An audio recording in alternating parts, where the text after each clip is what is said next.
Welcome in to the Arrowhead Addict podcast, Chiefs victory party. Sterling Holmes, Matt Verderam, Patrick Allen, here for the victory party, here to party with you. We're brought to you by at Casey Beer Co. on Twitter, the Kansas City Beer Company, cracking one open right now. It's a dunkel. It's delicious. Cheers to the Chiefs and to your MVP of the NFL, Patrick Mahomes, with the MVP drive at the end of that game after a really frustrating first half from this team. They came through. Second half team, we said it at halftime. Matt Verderam, is there any question that was an MVP drive from Patrick Mahomes?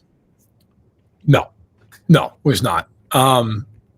Look, that is why he's the best player in the world.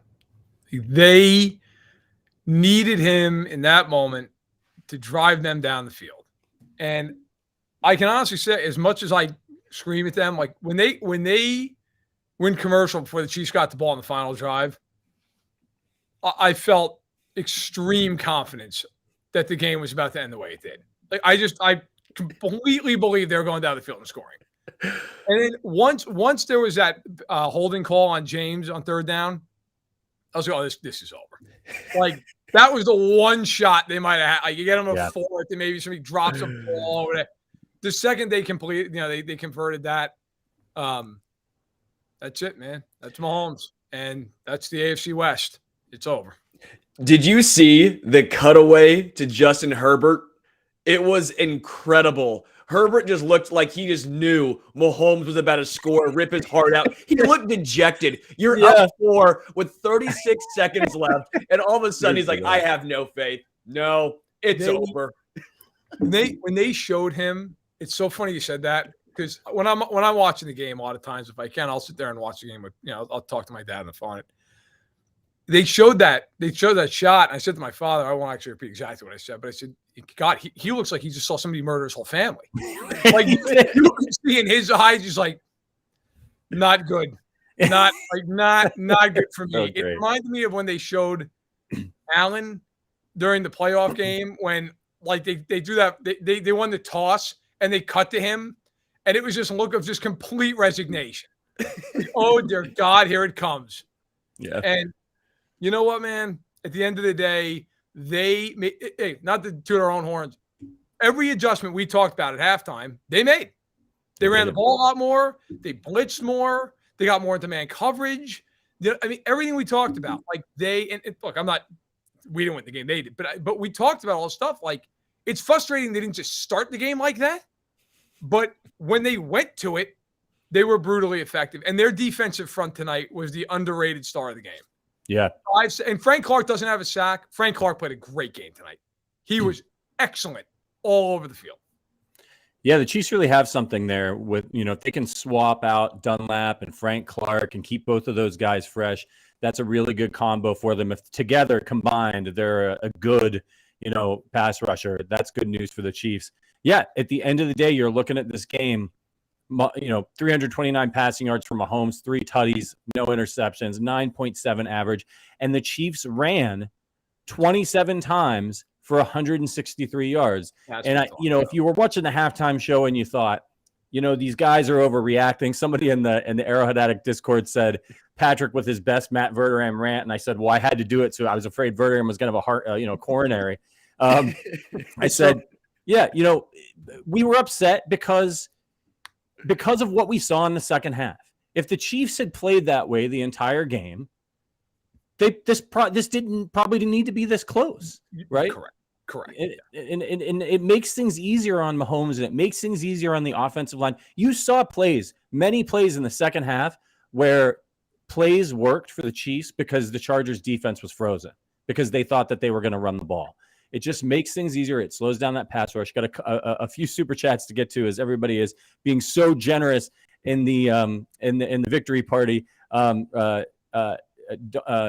says AA was on the money, sloppy game. Chiefs win, of course.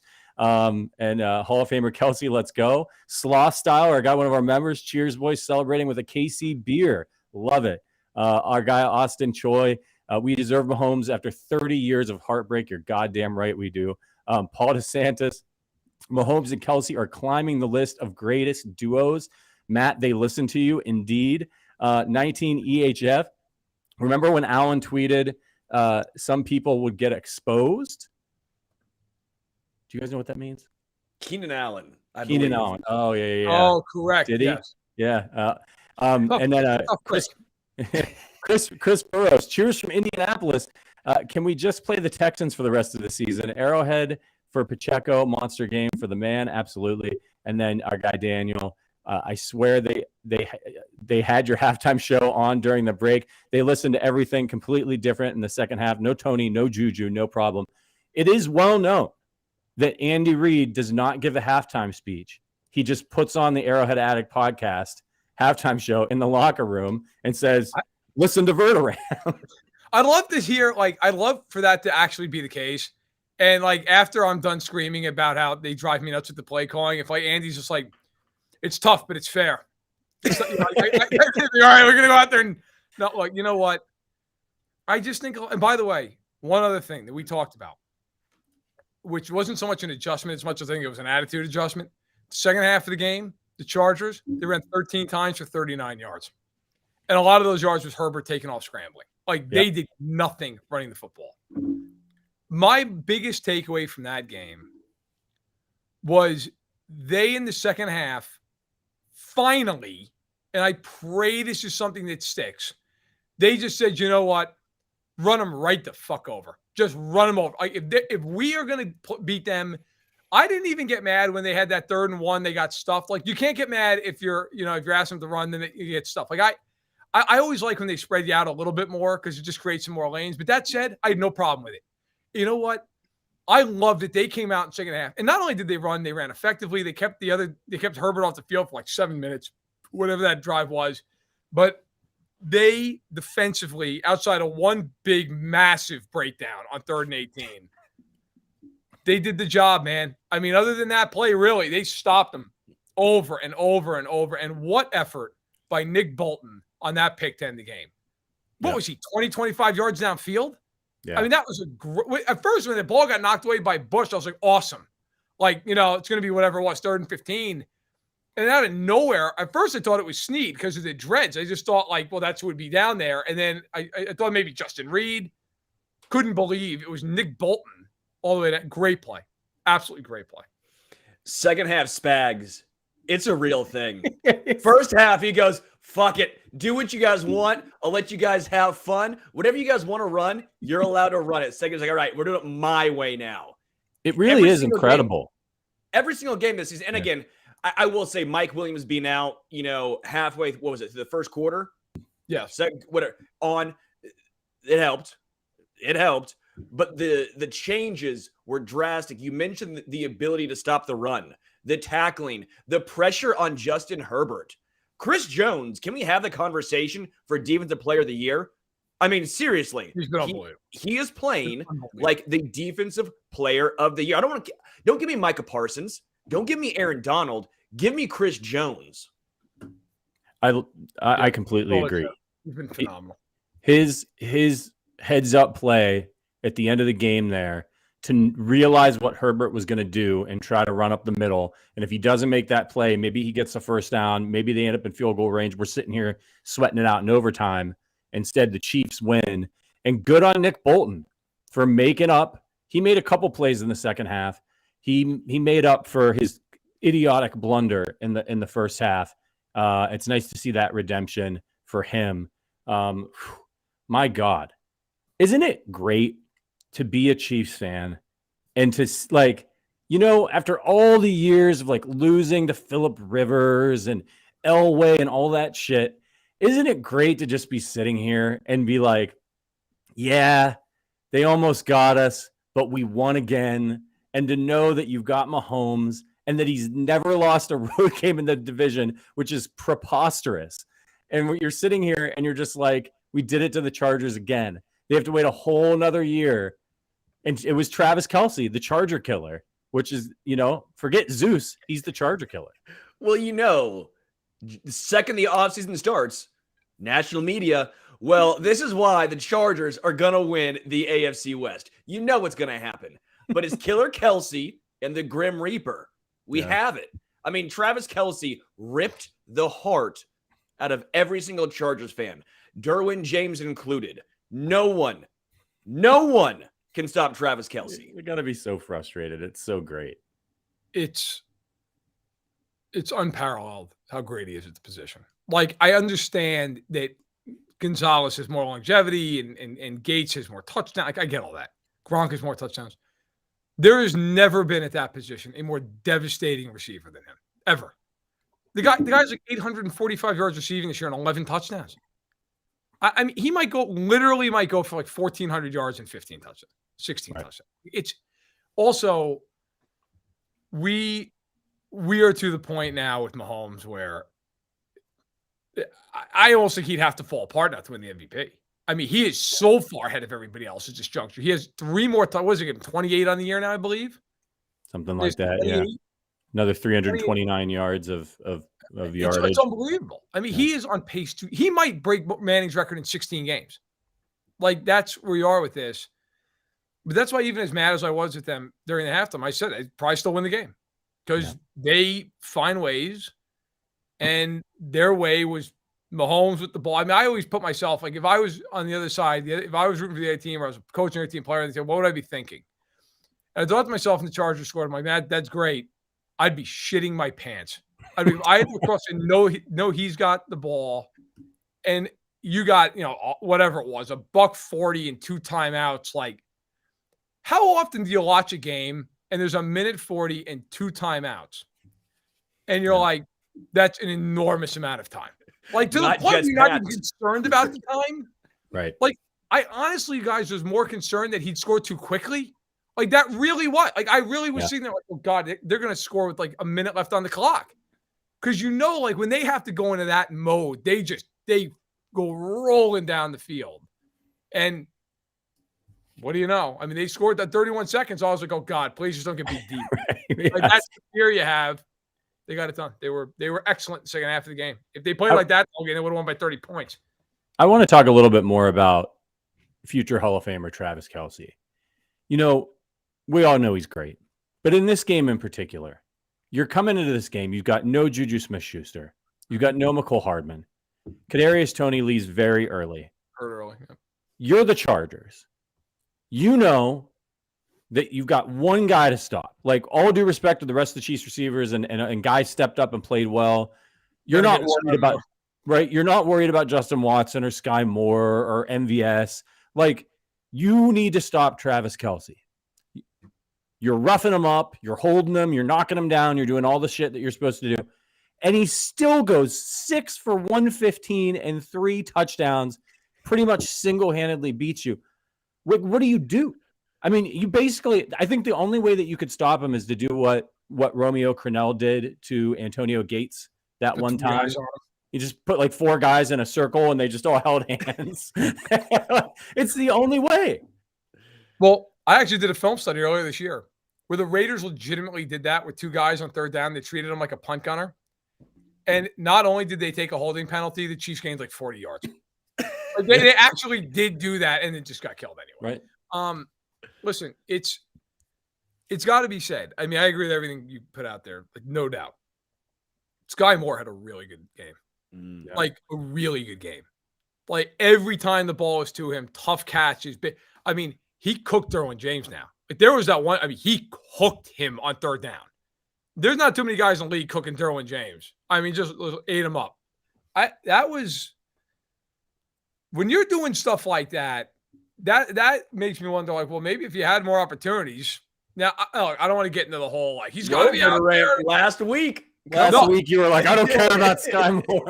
I don't care. Like, to me, what I'm saying is I'm not saying, like, oh, they've got to force him out on the field. Look, they've got other guys, and that's fine. Yeah. Like, Sky Moore.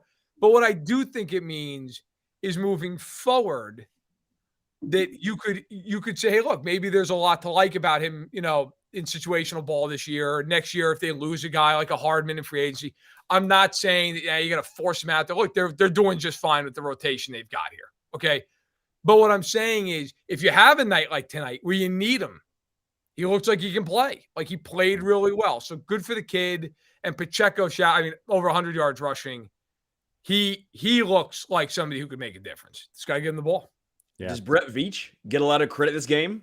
We mentioned 2 rookies. We're mentioning, let's say, Trent McDuffie. Joshua Williams got cooked by Keenan Allen. It's going to happen. But we're talking about building blocks of the future having success right now. And this is what I keep going back to this. And what was supposed to be a retooling, reloading season, the Chiefs are 8-2, first place in the AFC West, first place in the AFC. If you are another team in the AFC, you have to be shitting your pants right now going, this was our year to take advantage of the Chiefs rebuilding or reloading. That's not the case.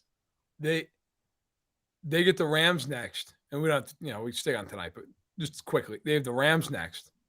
The Rams may or may not have Stafford. Even if they have Stafford, the Chiefs are a double-digit favorite in that game. Then they play the Bengals, which is the game left on their schedule.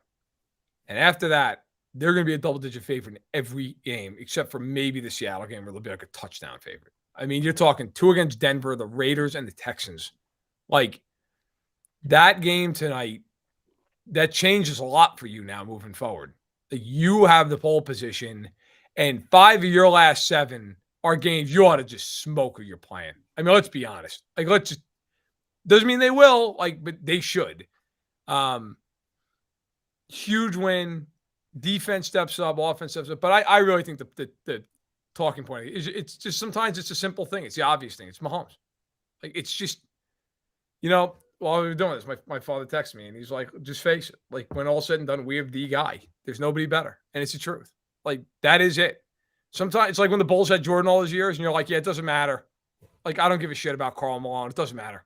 Right. Like, Jordan's going to beat him at some point. And Herbert, for as good as he is, man, that face he was making on the sideline, you're like, yep, you know it's coming. I know it's coming. Everybody in that building knows it's coming. Like, Mahomes is going in. He's scoring.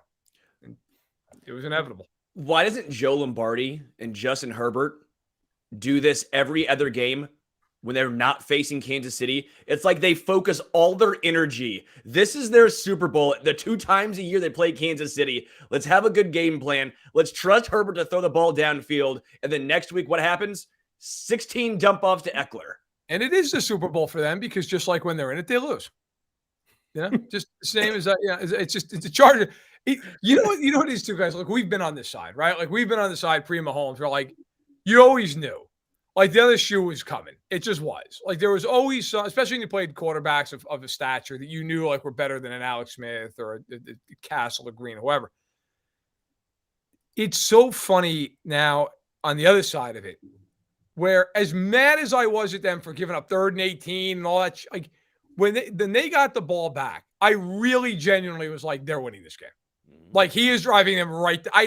My only fear was, like, a strip sack or something. But I'm like, if he gets the ball out clean, this game's over. The Chargers have no chance. And as they started to march, like, yeah, it's over. Like, it's just a matter of how are they going to score, who's going to catch it. And then when he hit Kelsey, you're like, of course it's Kelsey. And he just jogs into the end zone. Game over.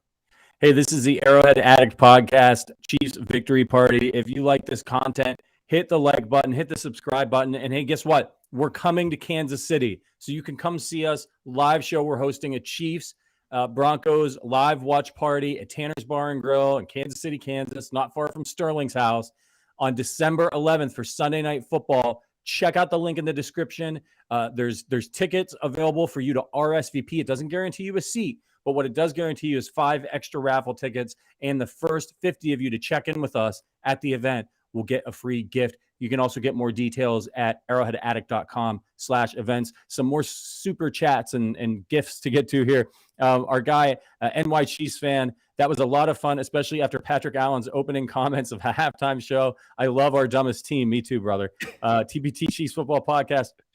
All of the sports media said LA Chargers would win the AFC West, but we them boys, bad first half, but Mahomes does what he does, and Travis is a Hall of Fame player. They both are. AJ says, so frustrating how they can't just do this for a whole game. I agree.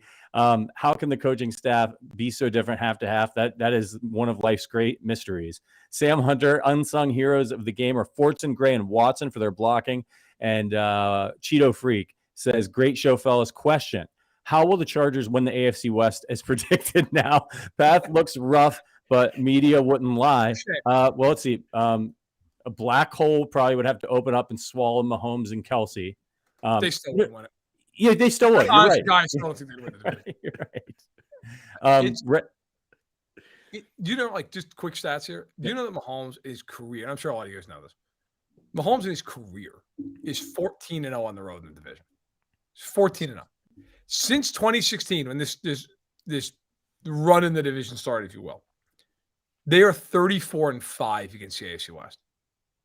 The only other teams that have ever won 7 straight division titles in NFL history are the 73 to the 79 Rams and the 2009 to the 2019 Patriots. That's it. They're the only 2 other teams to ever win 7 straight division titles. And unless the Chiefs decide to all simultaneously retire, they're going to win this title. And it's not, they're not even going to sweat for it. And as Sterling brought up, and he's brought up before, and he's right. Again, this was supposed to be the year. We're like, well, the Broncos went out and got Russ, and he's going to cook. Hilarious. the Raiders, like, they went out and got Devontae Adams, and they got Chandler Jones. Chandler Jones has half a sack this season. Half a sack. Mike Dana put up 400% of his production tonight. Okay. The Chargers, they got J.C. Jackson, got Khalil Mack. Here it comes. Bolt up. Nope. Still trash. 5-5. Can't win a game that matters. Like, it's honestly, it's incredible. Like, the Chiefs, all the guys are talking about tonight outside of Mahomes and Kelsey, like Moore, Pacheco, these corners, they're rookies. Like, yeah. And this is a team that next year is probably going to have 50 to 70 million in cap space and 10 picks. Like, it's just good luck. Good luck. I mean, honestly, as long as Mahomes is upright, they might win 10, 12 divisions. Like, there is nobody. The Broncos don't even have their friggin' picks. It's just unbelievable. The Raiders, they can't fire McDaniels because they're too broke to hire another coach. That's so great. I mean, the Chargers, like, call me when they win one game. Call me when the Chargers win one game that ever matters. Yeah. It's just incredible. And they're capped out, by the way. It's ridiculous. And they haven't even paid Herbert yet. It's $50+ million a year. So have fun. Another interesting stat here. 5 more sacks for the Chiefs on defense tonight. A couple from Chris Jones, Willie Gay, Mike Dana again. Going into the season, we were really worried about this pass rush, but so far they've found a way. And it seems to be, you can tell me if I'm wrong in this, but it feels like it's getting better as the season is going on. It is getting better. For sure. The progression has been incredible to watch. Karlaftis, by the way, is still not putting up sack numbers, but he's getting pressure. He's affecting the quarterback. Dunlap is coming into his own. Frank Clark's had a nice season. Again, I keep preface it by saying he's not having a great year, but he's having a very nice year for Frank Clark. From what we've seen from him in Kansas City, he's having a solid season. But I do think credit needs to be given to Spagnuolo. He's sending different guys. L'Jarius Sneed, Willie Gay Jr. getting sent on that blitz was untouched. He's using Chris Jones at edge in certain pass rush situations and not putting him there in run situations. Like, I think Spagnuolo is doing a good job using his players the best way he can. We saw Mike Dana on the inside on his sack, right? He came from the interior. Like, he's doing stuff he did with the Giants. He doesn't have a stray hand, unless you're considering Chris Jones that, but he's finding the best way to use these guys to their strengths. I find it very impressive. What do you guys make of the Spagnuolo second half brilliance? Somebody sent me a message on Twitter and they were like, he's the worst defensive coordinator in the history of the NFL in the first half. And then in the second half, he's the best. I don't remember this really being the case. I remember, early season Steve Spagnuolo defense, not good, gets better as the year goes on. And that's certainly happening again this year. But I don't remember them it's just a pattern this year. What do you make of it, Verderam? Is it just, they're just making really good adjustments? Is it that they have better personnel to make those adjustments this year? So we're seeing like a more stark difference from first half to second half? I don't know what the hell it is. I really don't. I wish I knew. You're supposed to have all the answers, man. I know. Well, I save them for the coaching staff at halftime when they turn on. They're like, "All right, let's fire it up." Let's see. I almost wonder if it's a joke. Like they're walking off the field and they're like, "Listen, he's going to be pissed. He's going to be great." Like, how much do you think we fucked with them enough yet, or should we go into the third quarter with it? Like, nah, it's getting a little hairy. Let's turn around. Boy. All right. By the way, Andy Reid just talks so much crap at the presser that it's actually worth bringing up. According to Aaron Ladd, Andy Reid, quote, "We've done it with 13 seconds, so a minute feels like an eternity." And it's hilarious. So just takes shots essentially at two different teams simultaneously. No, I mean, look, man, I honestly think with the Chiefs, part of it is, I think if Spags had his druthers, they would play a certain way. Like they would mix the man in the zone, and they wouldn't blitz as much as they maybe had to early in the year. But I think what they realized game in and game out at halftime is like, what are we doing? Like, just get up and press them and just blitz them. Just go at. Now, to be fair, I will say this. While they did blitz, I feel like a little bit more. I have to go back to tape and watch. I mean, Gay's sack was off a blitz. Like, they got home with 4 guys a lot in the second half of the game. Just did. I mean, even Karlaftis and Clark, who didn't have sacks, they were good. Like, Karlaftis was too. Karlaftis played really well tonight. Dunlap played really well tonight. They all did up front. Like, but right now, let's also call this what it is. Jones is maybe the best defensive player in football this year. I mean, it's just he's devastating. He's everywhere. I mean, maybe it's Micah Parsons. He'd be it. I mean, Jones is better than Donald this season. Mm-hmm. It's been insane. So, hey, listen, you know what? Bottom line, I don't know what the adjustments are, why it takes the adjustments that long to happen, and it's something they do have to fix, because at some point it's gonna bite them in the ass. It's gonna happen. But Mahomes, man, and they had a great defensive stand from the third quarter and let them get back in the game. A few more super chats to get to. Our guy Rhett says Pacheco may be average, but he's better than Clyde. Clyde looked pretty sad walking up that tunnel after he got hurt. Yeah, I never want to see players get hurt. The hell with turf. Outlaw it, please. Anthony, again, guys, these are so generous. Thank you so much. Anthony says to Mr. V, oh, that's an interesting one. You're going to get called that at the PTA meetings. You're going to call them Mr. PTA meetings.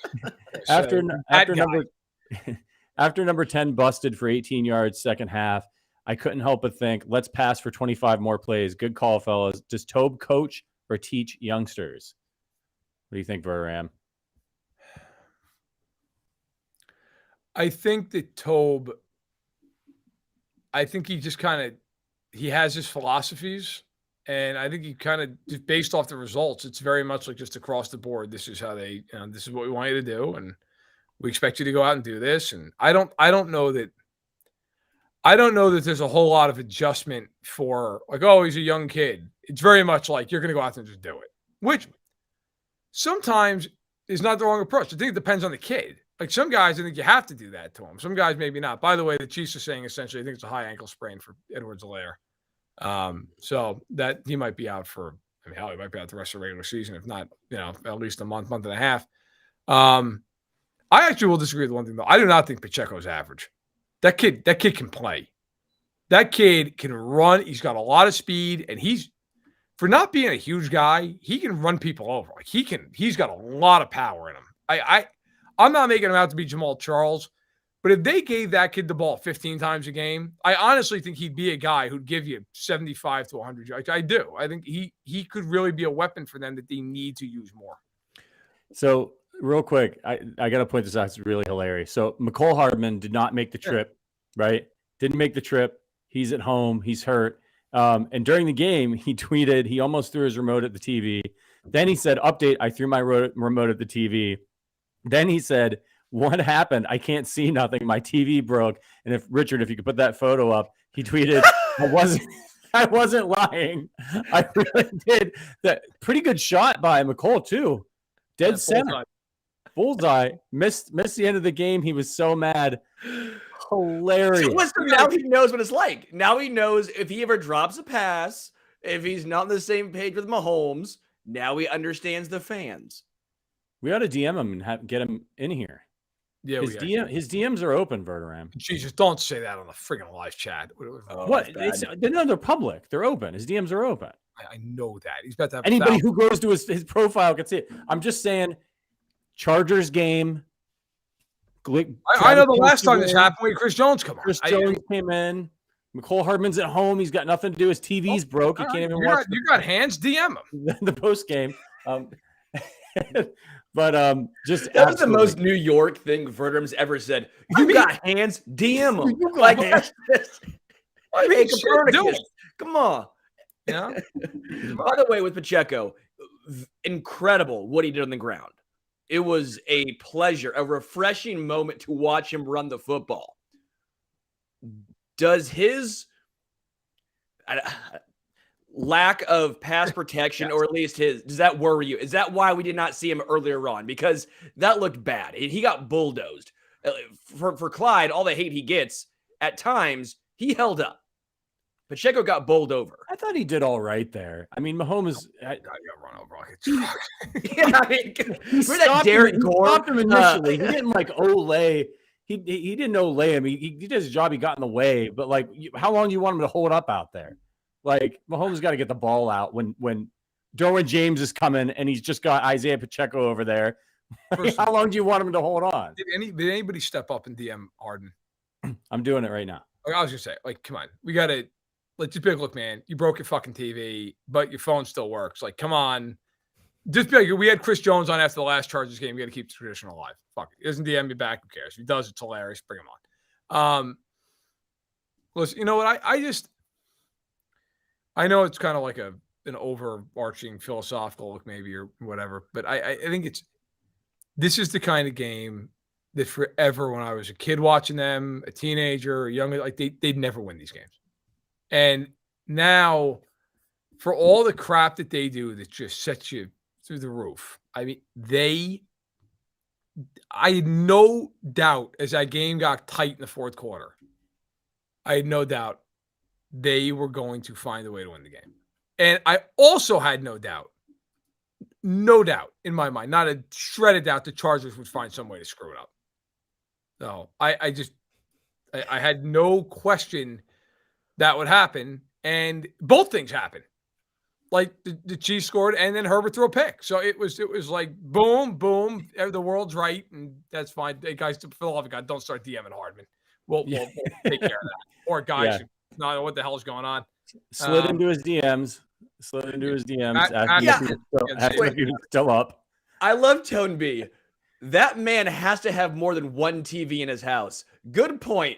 No way that's the only TV he has where he lives. Well, he's got enough money to have another TV delivered first thing tomorrow morning. It'll be all right. Go to Best Buy. Take care. Can we have Black Friday deal? Yeah.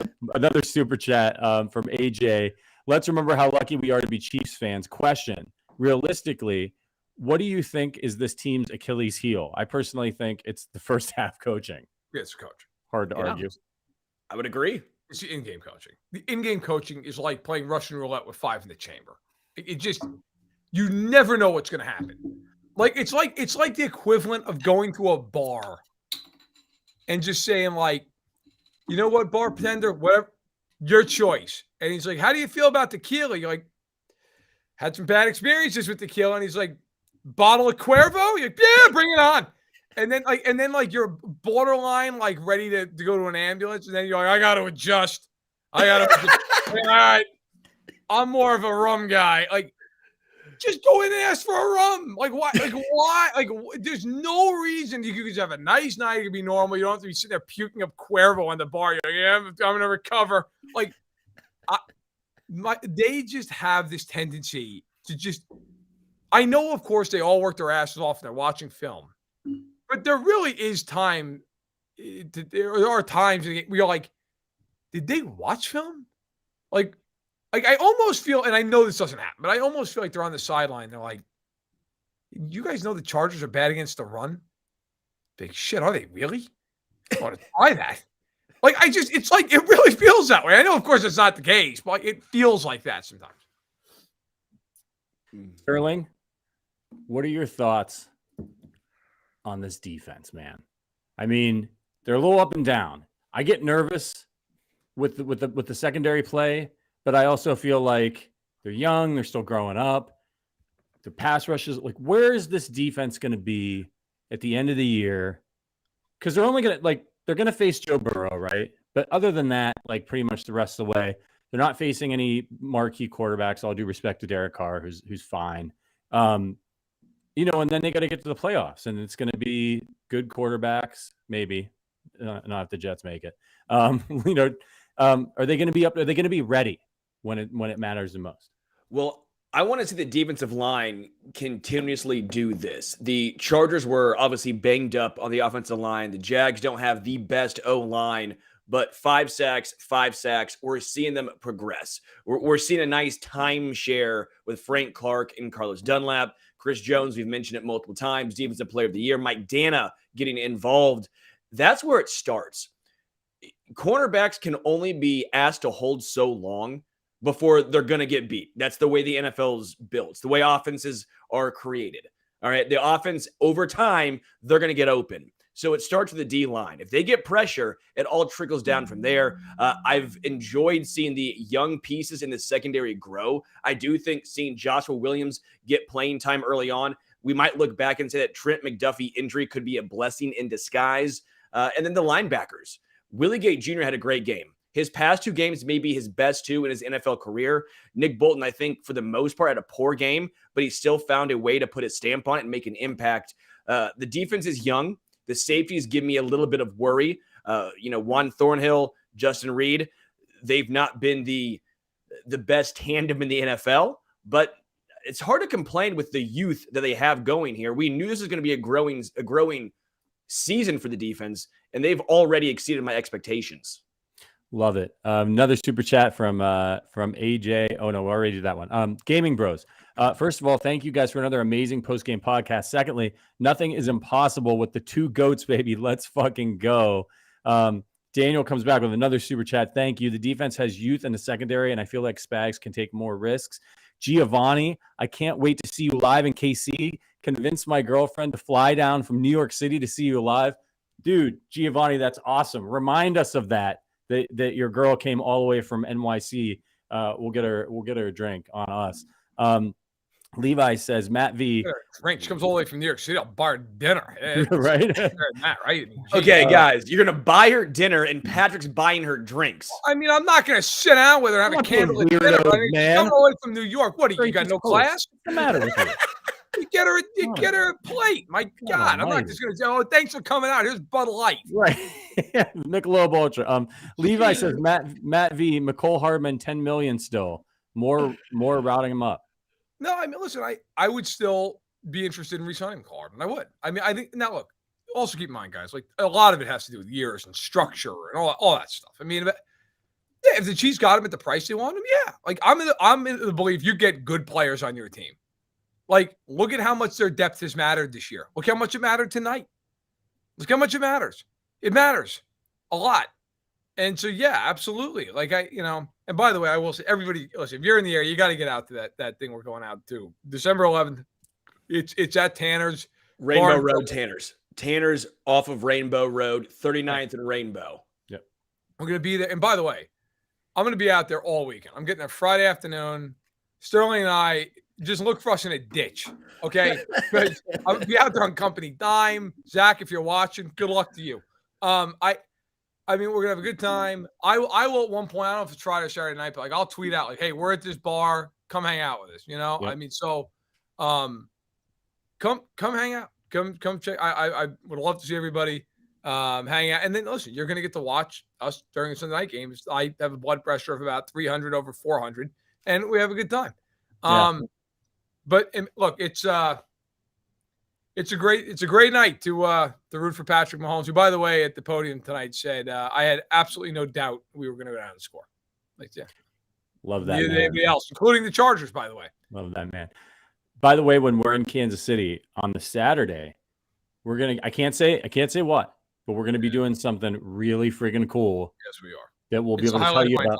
Yeah, we'll be able to tell you about later on down the line, but it's very exciting, and you may even be able to get to partake in it in some way. By the way, I'm drinking a Winterbach from KC Beer right now, and it's fantastic. Another super chat from TPT Chiefs Football Podcast. 2012, we went 2-14 with Brady, Quinn, and Castle. Now 10 years later, we are never out of a game. It's awesome being a Chiefs fan, and Jones play next year. I don't know what he means. Does that feel like 10 years ago, by the way? That feels like before I was born. Like 10 years ago, 2-14. I don't know. I was the editor on Arrowhead Addict during that time. It's like non-flashbacks for me. Yeah.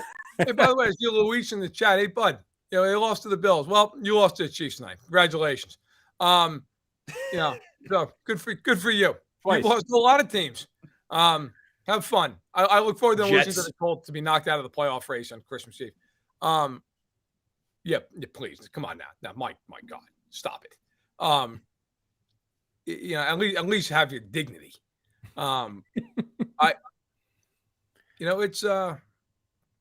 It's really, it's wild, man. 10 years ago, I was 24 and still as angry as I am now. I just you were a lot angrier. You were a lot angrier. It's honestly, it's a miracle that you guys. You didn't have your wife. You didn't have your kids. It's a miracle. I think. No, I mean it does. Look, everything is just. It was BM, man. It was before Mahomes, and it felt like BM watching that. It was. I mean, it was brutal watching that team play football or try to play football. But it's like the dark ages. Who wants to talk about that? Mahomes is 27. He's clear and away the front runner to be the MVP of the league. I mean, clear and away. So now you move forward, and you got a game next week. You ought to win handily, and you got to take care of business. We'll see what's going on with Thornhill and a few other guys, but they got to feel great. Bucker. Harrison Bucker. Money. Nails. Nails. I'll give credit to Nick Lowry. I talked about, you guys weren't in there in the pregame. I talked to Nick Lowry this week, and he goes, he's not 100%, but the only way you get through something like this, as long as you're healthy enough, you got to kick through it. It's mental at some point. You got to knock the rust off. He goes, look for a big game from Bucker at SoFi. It's the best place in the NFL to kick. Bucker, nails. Perfect. This is the game we're going to look back on, I believe, and say this was the jumping off point where Bucker got right. And maybe just his confidence. I mean, obviously confidence is a big part of kicking. When you're hurt, you're not feeling well, and you miss a couple, now you're in your head, right? So it's a great game for him mentally to be like, all right, I can do this. I'm fine. And hopefully that carries over. More super chats. Our guy Mike in Sweden. What's up, Mike? Knew it would be close. What are the odds of a first place bye now? I mean, look, it's tight. And the Chiefs don't have a margin of error. I actually tweeted about this before the game. If the Chiefs had lost, they would have been in a 5-way tie for the best record in the AFC. There's 4 teams behind them. Miami, I think, would have moved into the number 1 seed being idle. And the Chiefs don't have the best AFC, conference record. So there's some teams, they got a tiebreaker over the Titans, but there's some teams they don't. So this was another good step in that direction of really solidifying their chance at the number 1 seed. But look, they got to keep winning. As long as these other teams are right on their heels, they got to keep winning to make sure that they get there. Another super chat from AJ. Love you, man. Fun question. What is the time where you guys had the most confidence in this team, and when you had the least confidence during the Mahomes era? I was going to say the least confidence was any time before Mahomes arrived. No, during the Mahomes era. Probably during that stretch last year where they started 3-4. Yeah. And they looked abysmal. Yeah. That has to be the most. No, lowest. I know for sure. What is overtime? We'll do lowest. Overtime, Bengals game, playoff game. When the Chiefs won the toss, I had zero hope. I'm not going to lie to you guys. I'm not going to front. When the Chiefs won that toss, I go, Mahomes is playing so abysmal right now. I've never seen Mahomes play like that. It was Chuck Knobloch-esque. Yeah. You know what I'm saying? So that, I will admit, that was the lowest I've ever felt in the Mahomes era. And that's saying something. That was what, the AFC Championship game? Yeah. Think of that. The lowest you felt during the Mahomes era was the AFC Championship game. That's what it was for me. Go ahead. Yeah, I was just going to say, for me, it was It was when he got hurt. When he got hurt on the quarterback sneak at Denver, I was in a casino in a sports book in Las Vegas at the time, actually, and I just put my head down on the bar, and the bartender came up to me and she said, "Are you okay, sweetie?" And I just lifted my head and looked at her and went, "No." It was really bad. I mean, and that's the year they won the Super Bowl. I mean, that was it. All hinged on if that had gone another way. By the way, how old was the bartender? How you doing, sweetie? Just smoking a cigarette. Sweetie? Hey, sweetie, you okay over there? It was Marge's sisters from The Simpsons. You could see the leathery skin from all the cigarettes, right?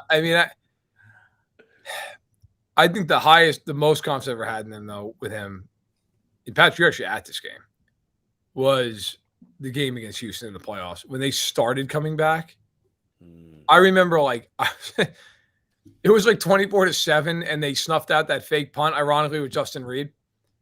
And I just immediately remember, I'm like, this game's over. Yeah. The Texans know they have to score like this. They just can't stop him. But I will also say, in the fourth quarter of that Super Bowl after Wasp, I was at that game. The energy in that stadium, the momentum, you could just feel it. Like, you knew the Niners were kind of on their heels a little bit. I will contend forever. Even if Jimmy G hits that deep ball at the end of that game, Mahomes is taking that ball and going right down the field. Why do people always forget that? I was at the game. I'm telling you right now, the Niners are so cooked defensively. He was going to take the ball and go right down the field. I don't even have a hesitation. So, but I got to tell you, right now, I feel pretty damn good about him. I mean, you could argue it's the best he's ever played, really. I mean, considering all the differences this year and, trying to kind of fit new guys in and not having Tyreek. And I mean, this is better than 2018 season. I think it is in one way. Like, he was amazing that year, but he was new to the league. There was a lot of unknown with him, and how do you play him, and what do you do? And teams literally designed themselves to stop him.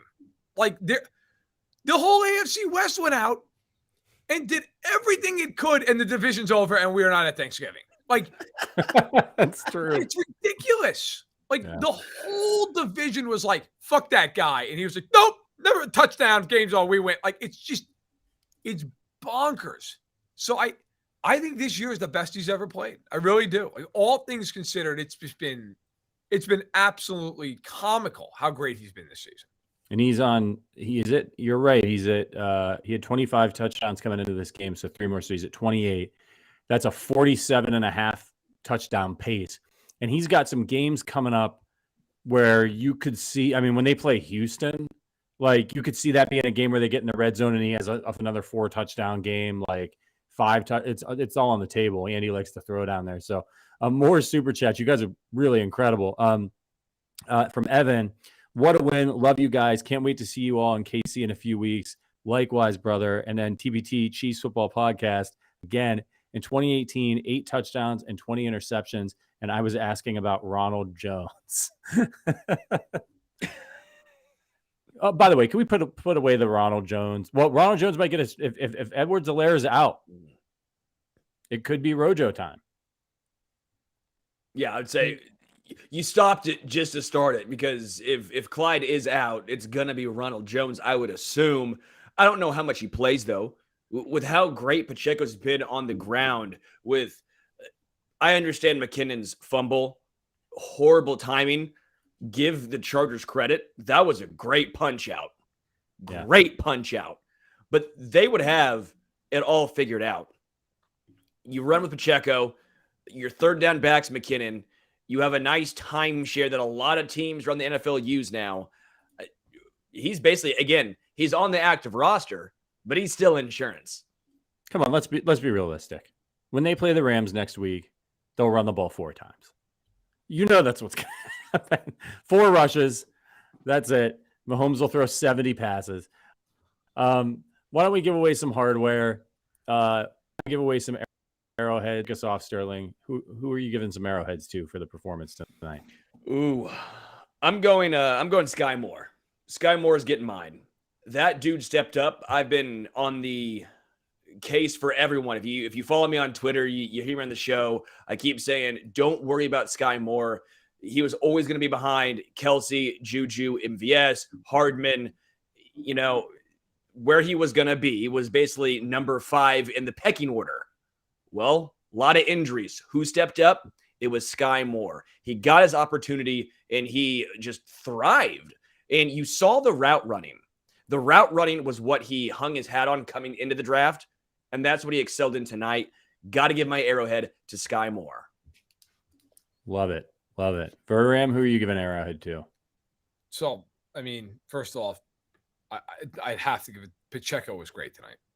You know, he deserves one. I think it's got to be. You got to say Chris Jones. I mean, Chris Jones and Dan are real. I mean, you could almost say the whole front, but those guys. The old man says his Arrowhead goes to Tyler Palco for making him realize how great of a quarterback Patrick Mahomes is. Oh, dude, have your dad come down. Can your dad fly down too? Yeah. I will drink all man. night with that guy. My dad is one of the smartest fans you'll ever see watching a game. I mean, knows so much intricately. Not even like a film say, but just like knows the game. But also is a hilarious person. Like would be great at a bar or a dinner. He is not coming out for the December 11th. However, he is going to retire early next year, and so mob? Is he a mob boss? I picture him as a mob boss. Always wearing a pinstripe suit. You can't imagine how off you are. Like my dad is an avid bird watcher who dresses in khakis and a long sleeve shirt every day. That's my father. Hiking boots, like that's. But he's the man. Love him. He's retiring, so maybe get him out there for the draft.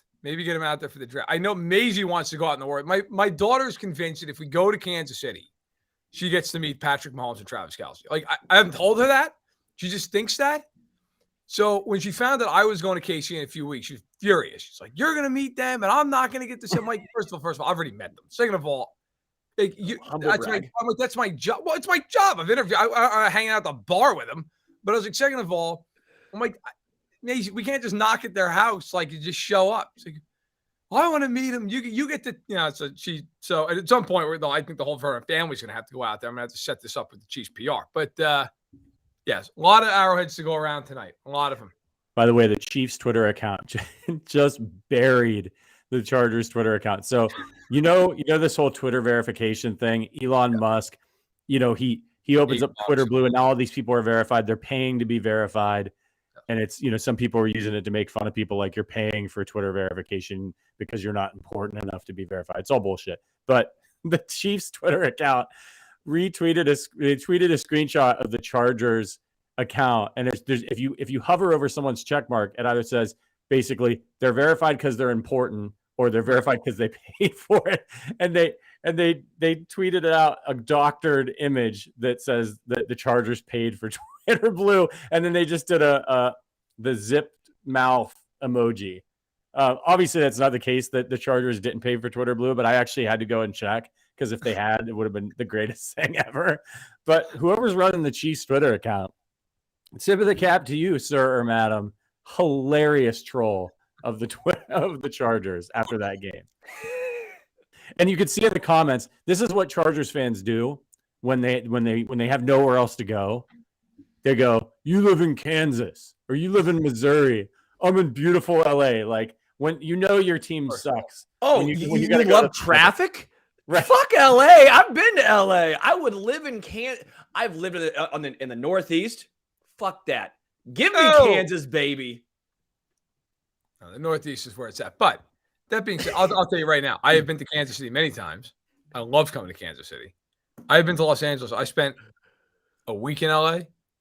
LA's weather's great. LA, at least where we stayed, I was about 2 blocks from Skid Row. All right. There was no like, man, LA is beautiful. It was like, man, LA is like a pain in the ass to get anywhere. Oh, yeah. Like, we got the SoFi for the Super Bowl, and Patrick can verify this because he was at the game with me. We got there. Honest to God, the buses pulled up, felt like a mile away, and they were just like, get out. They just dropped us all off, like an ungodly amount of space away from the stadium. And we get in there, and none of the credentials are working.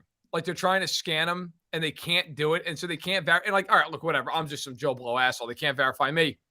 Sam Farmer, who's been an LA Times columnist, for about 30 years, is standing there with me because they can't verify that Sam is Sam Farmer. And they're like, I don't know. We got to get somebody else down here. I mean, LA, they can keep Los Angeles. And I walk right through. You guys are on the beat all the time, and I just walk right in. I thought I lost you. I thought you went into an alternate dimension. I'm like texting you from inside the stadium. Like, what happened? This year it's the desert, baby. It's Glendale. Yeah. Absolutely hilarious. All right. Who am I going to give an Arrowhead to? There's a lot of candidates in this one, but it's got to go to Patrick Mahomes. Yeah. It just has to. They don't win the game without Patrick Mahomes. Period. Stop. Full stop. End of story. He's absolutely incredible. What a joy to watch. What a joy to be sitting there being like, oh, man, we're losing by 4, and there's a minute 30 left. They left Mahomes way too much time. He might be able to score 3 touchdowns in a minute 30 with 2 timeouts. So I got to give one to him. And let's see, I want to hand out another one. I'm feeling what? Butker didn't miss a kick. It's the first time all year they didn't miss a kick. Yeah. Thank God. Thank God for him. Butker gets one. And I'm going to go ahead and give one here. You got to get some on the defensive side of the ball. We can give one to Chris Jones. Chris Jones, obvious. I gave obvious. Huh? I gave him an Arrowhead. Yes, so be listening to your podcast. I wasn't listening. I'm doing four or 5 different things here. All right. Let's give somebody else on defense. How about Nick Bolton? I'm going to give it to Nick Bolton for coming through at the end after the bungled play. It was huge. He sealed the game. They didn't get another chance after that. And I also want to give one to Justin Herbert for that ill-advised throw. Justin Herbert earned his Arrowhead today. I will say, in all seriousness, like, as much as we go nuts about the coaching staff, which they deserve, they firmly deserve what the crap they get for the way they come into a lot of these games. They are very good at adjusting at halftime. They've done that repeatedly this year. I thought it was interesting. Like, the Chargers, literally, they just could not adjust at all. Like, the second half of the game, and it was like Lombardi and Staley were just like, I don't know. I hope for the best. I don't know. Throw and get out there. Like, put a blindfold on, light a cigarette, and call it a day. It was like they came into the game with one plan, and when that stopped working, it was just like, this shit. I just wail it to Allen and hope for the best. And I don't want to hear, by the way, if I hear one Chargers fan about, Mike Williams left the game, I don't care. The Chiefs are missing plenty of guys. That, by the way, that's the NFL. That's also what happens when you're a guy with a high ankle sprain who's normally out like 4 to 6 weeks. The Chargers are like, he had one full practice this month. He's good. He's like, I'm 200%. When I saw that, I was like, bullshit. Yeah, he's hurt. Yeah, and immediately I felt bad. I'm like, oh my God, he's hurt again. Like, it's just, and by the way, they did the same damn thing against the Chiefs the first time with J.C. Jackson. They ran him out there. Everybody's like, hey, probably he's not ready. He's good. Gets torched by Justin Watson, doesn't play the following week. Like, it's just, I think the Chargers knew, like we all knew, if they didn't win that game, that division was absolutely over. And they tried to do everything they could. And I commend Williams for trying. Hell, it's going to have to hurt. I give him credit. But I'll tell you what, man. If you're the AFC West, you got to just be, God almighty, like, what is it going to take? What is it going to take? You did all this, and you're 3 games out. And by the way, the Raiders-Broncos game, for anybody who saw that game today, hilarious. Like, just the most ridiculous football game in the world. But the thing of it, those teams all went out there and did everything they could. The damn Broncos and Raiders are 5 games back. They're 5 games back. They're not even going to make it to Christmas. It's just incredible. They really, well, let me just think actually for a second. So how many games did Chiefs have left? They have 7 left? Yep. Is that right? 7 left. Yeah, they're 8-2, yeah. If they win against the Rams and the Broncos and the Raiders both lose next week, is that it? It'd be 6 to go. Like, mathematically speaking. Yes. Yeah. Would they clinch over those 2 clown shows before they even get to December? I have to know. I have to. I'm going to look this up on 538 because if it is, I will be an insufferable asshole on Twitter the entire day. Is that like different than normal? Yeah. I was Is going that to say, not that that's unique? strange, but Also, by the way, that game, that win by the Chiefs knocks the Chargers, the preseason AFC West champions, to the 9 seed, meaning they're not in the playoffs. At 5-5, they're behind the Jets and the Bengals and the Patriots. That division could send 3 teams to the playoffs, which could make it really difficult for the Chargers to get back in. I think if they get their receivers back, they got a shot. But if we're sitting here this time next year, which I hope we all are, and none of us, die, is Sean Payton the head coach of the Los Angeles Chargers? I wrote an entire column that they'd be insane not to explore it. By the way, they would both be mathematically eliminated. Great. And the Raiders are at Seattle, who's off a bye, so they're losing. And Denver's at Carolina, which wouldn't that be just fitting? Wouldn't that be the most fitting way Denver gets eliminated, losing like Baker Mayfield? Just some half-empty stadium getting their ass kicked. No, I don't know. What the hell? What did you ask? I asked if how many KC Bears have you had, Ram? I asked if Sean Payton would be this time next year will be the head coach of the Chargers. No, I don't know that he will be, but I think he should be. I mean, if I were the Chargers, if like they go 9-8 and they'll make the playoffs this year, my God, man, I would fire Staley in a heartbeat, and I'd call Payton. I'm saying, look, man, what's it going to take? $10 million a year, $12 million a year. Now, here's the one caveat though. He is under contract for the next 2 seasons with the Saints. They have to acquire him. They cannot just sign him. So if you're the Saints, I mean, what are you asking for? There haven't been a lot of coaching trades, but like Gruden got traded 20 years ago from the Raiders to the Bucs. They got 2 firsts and 2 seconds for him. Now, I don't think that would happen. I do not think that they'd get that. But would they get their first? Would they get 2 seconds? I mean, it would. If I'm the Saints, I'd ask for a lot. Why not? What are they going to do? They either don't give it to you and they don't get them, or they cough it up. So I think it's an attractive job. You got Herbert, but why did you bring this up? Because now you were just reminded me that the Chiefs traded for Herm Edwards. That's right. They did. Those were times where we all should have been drinking Clorox. God almighty. We traded for Herm. What was it, like a 4th round pick? Yeah, a 4th round pick.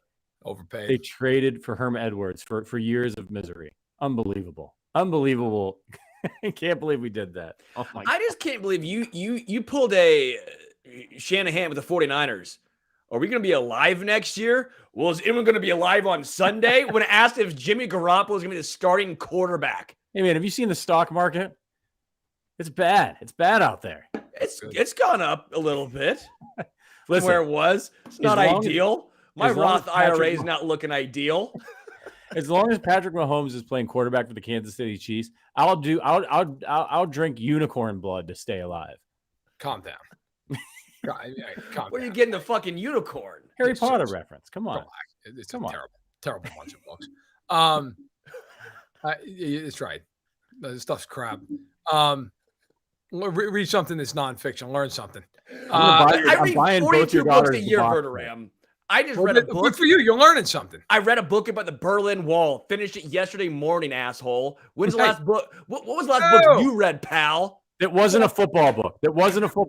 Right behind me. I'm reading a book about D-Day. It's like 600 pages, you dick. When you start that, are you doing the LeBron James first page only? Just making sure. Although that is hilarious if he does it. No, I'm working my way. I can't read like you, man. I don't know how the hell you do that. My God. I don't know how the hell I cannot do. I read like chapter night or something. But I try to read now. A lot of my books, I will say, I'm looking at my shelves right now, and at least 90% of them are football. But listen, I'm reading, I'm learning, I'm trying left to right, top to bottom. Do what you can. Yeah, you know what? I know we're wrapping up here, getting damn close to it, but first of all, again, thank you to everybody watching. I mean, my God, we have a huge group of people here tonight, which is great. And secondly, again, I'm just gonna say it one more time because we're gonna be out there.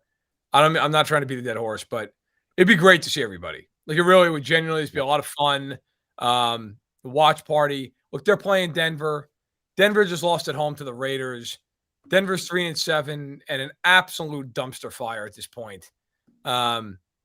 Hopefully that's a game we can all just enjoy, and I'm not there having an absolute mental breakdown because they're just doing everything imaginable to keep Denver in the game. But yeah, by the way, I don't know if you guys noticed. You see, Fonzie was at the Chiefs game tonight. Yeah, Fonz. Mahomes. Yep. He's apparently a huge Mahomes fan. So, yeah, he did an interview on the Rich Eisen show, and Yeah, he was just like, he was literally waxing poetic about Mahomes. He was just like, he's so incredible.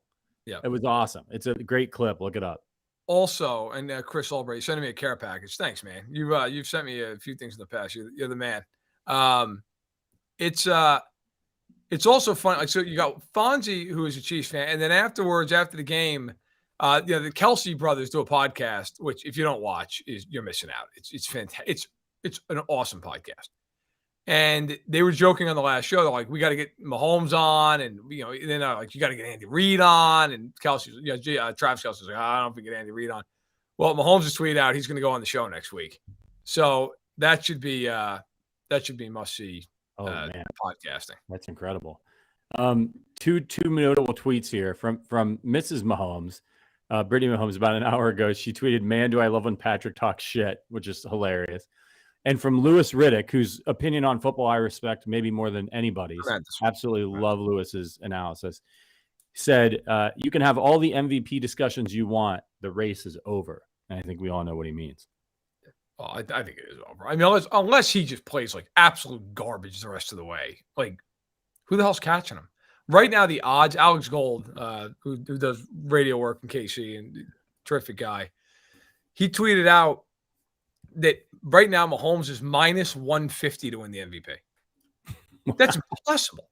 I mean, for people who don't like, normally, like, even a favorite's like 3-1, 4-1, whatever. Minus 150 means that if you bet $100, like, you're only winning 50, because he's such an overwhelming favorite at this point. Hurts is second, then Tua, then Josh Allen. Look, let's be honest. I mean, if he plays even just halfway decent, that race is toast. That race is absolutely toast. Yeah, if he keeps up his touchdown pace and this yard, I mean, and you look at the schedule. You look at the schedule. If he's healthy, I just don't. He'd have to have some sort of weird mid-season meltdown. Like, he's probably only going to get better as the season goes on, and more time with his receivers. Well, Chad Henne is going to be playing every single fourth quarter, so we got to factor that into the equation here. I would factor in one thing, all kidding aside.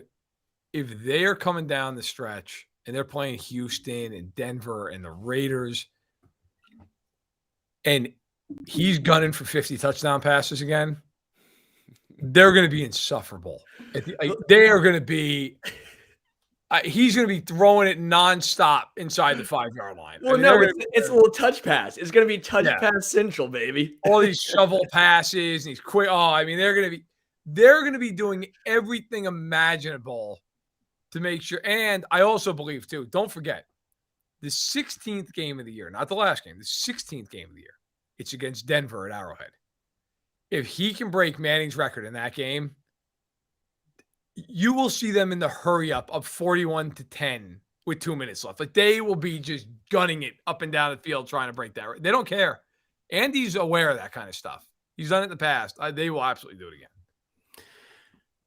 What a game. I mean, I was so furious in the first half. I was, it was great. So mad. And I'm usually, Sterling and I would say probably are the ones that lean optimist in this outfit. And Verderam is very spur of the moment. Something good happens. It's the greatest fucking team alive. The greatest fucking team, can't stop him. Yes, he's like he's a raw nerve. It's one of my favorite things about Verderam is you're going into the game and he'll be like, "They're gonna kill him. They're gonna kill him. They're better. They're gonna kill him." And then after you get to halftime and he's like, "They always fucking do." But God bless him, he always comes back to believing in his team. I really I mean, go back and watch the halftime show. I killed them for the whole show. I was like, they're probably gonna win. Like, they'll probably still win because they find ways. But yeah, it's frustrating in the sense of they're so talented. You're like, God, if you just coach and play like a normal team for 60 minutes, like, they would never lose. I mean, obviously they would actually lose occasionally, but they would blow out teams a lot more than they do. That being said, what is the point of football? It's to win. And they win. They win more than anybody since Mahomes has been there. So, look, the bottom line is they're 8-2. They are going to win the AFC West. They're the number 1 seed in the AFC. And they are absolutely the odds-on favorite to win the Super Bowl right now. I mean, it doesn't mean they're going to. Shit happens, whatever. They are the odds-on favorite to win the Super Bowl. Because I'll tell you, one thing I will say, and I feel very confident about this, they get to the Super Bowl, they are killing whoever comes out of the NFC. And I actually have a lot of respect for Philly. I truly do. I don't think Philadelphia is going to throw the ball with Kansas City in that game. I just think if Mahomes gets to the Super Bowl after what happened a couple of years ago, you couldn't pay me enough to bet against him. There's no way in hell. Like, I'm sorry. Well, if it's a noon game and the Vikings get there, yes. Kirk Cousins, yeah.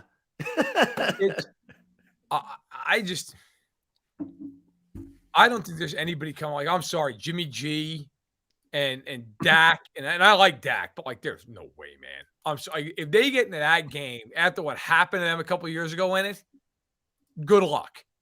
To me, if they lose the playoffs, it's going to be on the AFC side. It's going to be some game where Miami scores 40 points or Buffalo plays great or the Bengals pick them. Like, if they get to the Super Bowl,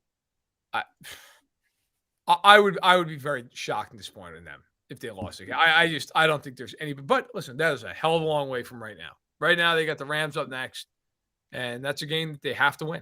Listen, in NFL terms, that's a layup.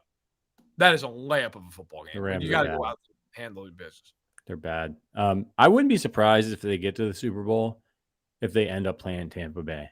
I know they've been asked this year. They're 5-5, but you look at their schedule, man. Cleveland, New Orleans, San Francisco. They got to play the Bengals, Arizona, Carolina, Atlanta. If they even play, 75% to their potential, they're going to get in the playoffs. They're going to win that division. I just don't. I know you said you respect the Eagles. I think the Eagles are frauds. I've thought that all year. I think the NFC is terrible. They're benefiting from playing in a terrible weak conference. I don't buy it. I don't believe in them. They almost lost to the Colts today. I know that's ironic because the Chiefs did lose to the Colts. But just wait and see. Just wait and see what happens to the Eagles. They're not going to make it to the Super Bowl. That's my prediction. I'll tell you right now, they play Tampa, and I never like Brady in the playoffs. It is what it is. That guy is the GOAT for a reason. If they saw them in the Super Bowl, I really I couldn't bet enough money. Although I can't bet since I cover the league, but if I could, I'd be trying to pull like a property deed to lay down. Like Mahomes in that game, I can't even express the amount of confidence I'd have. Like there's no Barrett, unfortunately, towards Achilles. He's out. Like, oh my God, that would be. They would honestly, I think, forego the 2-minute warning to just keep moving the football. But that's fine. Just keep it. Like, well, let the clock run. I don't know. I think really, though, they got a long way to go. They got to get there, and injuries happen, and slumps happen, and all that stuff. I mean, we got to be real about that. But if they get into the playoffs and they're healthy, I think it's about getting to the Super Bowl. Because I think if they got there, good luck. I think they would be so through the roof motivated to win that game. And I just don't think anybody in the AFC is as good as them. I don't. I think the AFC playoffs are much harder. But again, they got a lot of football left to play. They got 7 games left. That's 2 months of football. They've got to handle their business, stay healthy, all of it. That's what I want. I want Mahomes to retire Brady in the Super Bowl. Give it to me. All right, everybody, we got to get out of here. I want to read some of the post-game reaction and drink one more KC beer before I hit the sack. So listen, again, if you like this podcast, hit the subscribe button. If you're not subscribed, hit the thumbs up button, like this video so more people can see this victory party. And of course, if you're in the Kansas City area, December 11th at Tanner's Bar and Grill on Rainbow, we're going to be there for Chiefs Broncos. It's going to be a blast. Check the link in the description. Go to the Eventbrite. RSVP. It doesn't guarantee you a seat, but it gets you an extra 5 raffle tickets. We're going to be giving away a ton of crap. KC Beer's doing it with us. Tanner's going to be Tanner's gift cards, and I don't know what KC Beer is bringing. They've got a ton of awesome swag. We're going to have swag. We're debuting a special design. The first 50 people are going to get in. It'll be absolutely awesome. All right, everybody, we got to get going. Thank you so much for your support. All of our members, if you're interested in becoming a member of the Arrowhead Addict podcast, check out the info in the description. We'd love to see you in our private Discord for members only. Next week, we'll be back. Shows all week starting on Tuesday. We'll see you guys then for Rams week. For Sterling Holmes, Matt Verderam, producer Richard. My name is Patrick Allen. We'll see you next week. Until then, go Chiefs.